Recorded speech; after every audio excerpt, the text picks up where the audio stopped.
Man, I'm really fumbling it up here. I can't even just talk about the lure I created. Oof. All right. This is the Citizen. It's 7 inches long, 2.5 ounces, unrigged. Doesn't come with hooks, so you have to pick some of those up on your own. I fish it with a 1/2 ounce 10-aught owner beast hook. That's my preferred hook, but you can totally get away with like the Trocars. I don't know if there's other brands that are really making them. It seems like Owner and Trocar are kind of like the two pivotal brands that people go to. It has a lot of the same bells and whistles as, say, a Battle Shad does, but with slight differences. What I had in mind for this bait was it to be relatively weedless, and I say weedless, but when we talk about this in swimbait terms, I think it's better to kind of say it's a snag-less bait, and not even saying snagless, like you're not going to snag. It's just you have far less chances of snagging when rigged properly with a bait like this. It's built around that beast hook precisely so that the actual hook shank should kind of rest right along that chin when it's rigged correctly, and then the weight should fit right into this little pocket, whatever we want to call it. The belly does open up so that you can put the hook point through there, and just like on the Battle Shads, we have that air chamber on the inside. That air chamber does several things for the bait. It really helps stabilize it in the water, but it also allows, once a fish has locked onto that thing and you go to swing away, it really allows for the bait to collapse and for you to get good hook penetration. That is a huge deal when it comes to baits like this that have a really tall profile with very little space in between the hook shank. You really need that collapse. The bait has a fairly similar tail to the Battle Shads, but it's a little bit more squared off. It's a little bit shorter, so it has a little bit more of a twist. I feel like that really mimics, a prey fish better than a large thump, which there is a time and place for that, but I'm fishing relatively clear water, so I'm looking for those subtleties. I don't want something that's just pow standing out in front of their eyes. So I want something that's real streamlined, kind of cutting through the water. I'm getting little tail twists, kind of a fluttering action.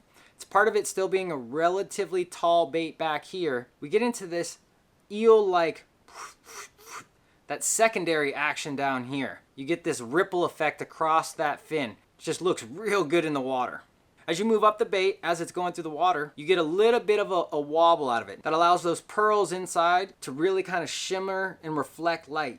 That is kind of that pop factor. That really catches that eye when it's scurrying past them. Whether it's they're sitting in some brush, they're sitting in some weeds, they're sitting on a tree, or they're suspended up under a dock. That little flash kind of, I think, really grabs their eye. As you get up to the head, you still get a little bit of that head action, but it's still significant enough that I think fish can really kind of key in on it. I've gotten a lot of bites on it, and just how they should be. I don't want fish biting back here. I want them biting up here. And I feel like that little wobble, that little head action, they come up and just bah! It's beefed up a little bit more than your normal top pours to help with that, snagless technique, method, whatever. I'm lost for a word right now, but it's set up so that your hook is sitting right here in the middle, and you're still going to get that wobble as it's deflecting off the cover, the structure, whatever. But again, that's where that air bladder comes back into play. Is I can have that wider surface up here because that compression allows that hook point to pop up and it's ready to rock and roll. So it's not so much of a concern having that wide flat top up here. Let me show one that I actually have fished, because this is just a clean one. This is a perfect one. But here's the silver color. I have fished it. Blue and silver tend to be my favorite colors. I have the most success on them, but that's probably because that's what I fish. I don't really venture into the other colors too much. I know like that gold color looks real good. I just don't get into it that much. I really like the blues. I really like the silvers. Here it is, how I have it rigged up. There's pretty much no gap between the plastic and the hook shank right here.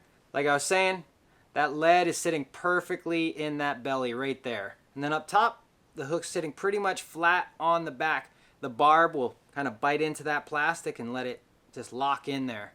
Something to keep note on these baits, once you rig them up, you just gotta leave them rigged up. If you're rigging them up, then unrigging them, rigging them up, what you're doing in there is you're just cutting out the plastic. So eventually you're just gonna cut out a perfect little cork. You wanna make sure when you rig it up, that first time that you're rigged up perfectly. If you do that, this bait the battle shads, any soft plastic weedless bait, they'll last so much longer. It's that twisting it on, twisting it off, because you only have 1 or 2 hooks, that just keeps carving out the plastic. So rig it up one time, make sure you do it right the first time, really make sure it's lined up exactly where it needs to be when you're putting it in, dead center, and then go for it. You twist it on. If you're done fishing the bait, cut it off, set it aside. Don't take the hook on and off. And that just goes for any soft plastic weedless bait. They'll make them all last so much longer. With that said, you might want to pick up a couple packs of hooks. They won't only be useful for this bait, they'll be useful for a wide variety of baits. But there you have it, Working Class Zero Citizen. We hope to have them widely available. Well, widely available on our site, I guess, so it's not really that widely available, but consistently available. We're going to do them in gold, purple, green, silver, blue. We have the blacks, we have the whites. Maybe there's a color that you guys would like to see. Maybe let me know. Just throw that down in there in the comments. But there it is, 7-inch Citizen.